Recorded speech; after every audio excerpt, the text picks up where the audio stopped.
Masks were just one of the many rules laid out for businesses to reopen in Ohio. Those rules are intended to protect customers and workers, but who's watching to make sure the governor's guidelines are actually being followed?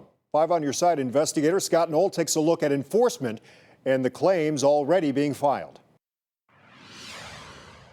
Much of that enforcement will be the work of local health departments. Already, Cuyahoga County's Board of Health says it's received more than 1,000 complaints about businesses since the pandemic started. But we've discovered it's not just health departments investigating concerns.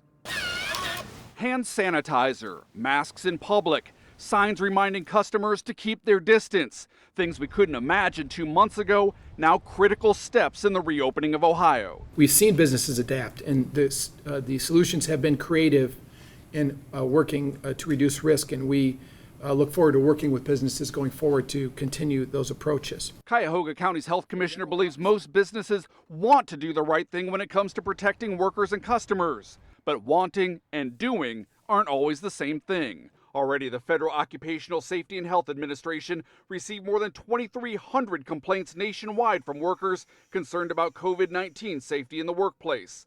More than 50 of those in Ohio, including claims surgical nurses not allowed to wear protective masks, not enough personal protective equipment, unsanitary conditions, and employees concerned about COVID-19 exposures. And the Ohio Bureau of Workers' Compensation says it's received claims from 228 workers who say they were exposed to the virus at work.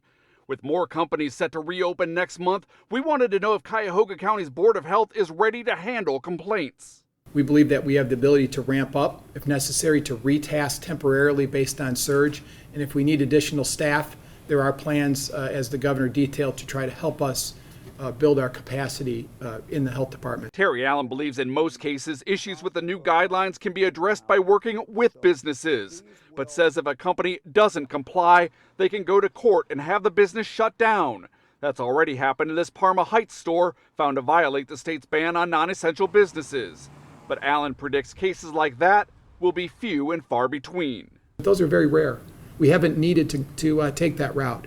And I think because people understand, and certainly the surveys have shown that the vast majority of Americans support these public health protective measures to try and reduce the risk of exposure. If you have concerns about a business not following the guidelines, the commissioner says you can call your local health department. We put the number to Cuyahoga County's online. Just look for this story on the News 5 app. In Parma, I'm 5 on Your Side investigator Scott Knoll.